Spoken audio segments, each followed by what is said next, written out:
এটি হচ্ছে MB green লাইনের ইকোনমিক জোন অর্থাৎ ইকোনমিক ক্লাস, ইকোনমিক শ্রেণী, যেটির ভাড়া হচ্ছে 600 টাকা এবং বিজনেস ক্লাস রয়েছে দ্বিতীয় তলায়। সেই বিজনেস ক্লাসের ভাড়া হয়ে থাকে সাধারণত 7 থেকে 800 টাকা।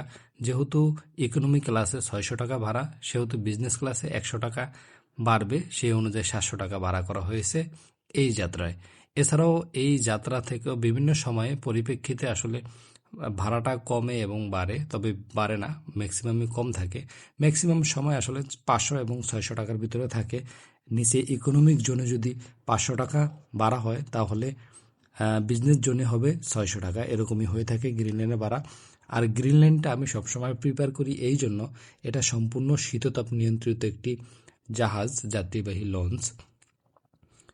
এটাতে আপনি ভ্রমণে যে মজা পাবেন সেটা হচ্ছে বিমানেও সেম মজা পাবেন। এই জন্য আমি সবসময় এমবি গ্রিন লাইনকে নদীপথে বিমানের ছোঁয়া বলে আখ্যায়িত করি।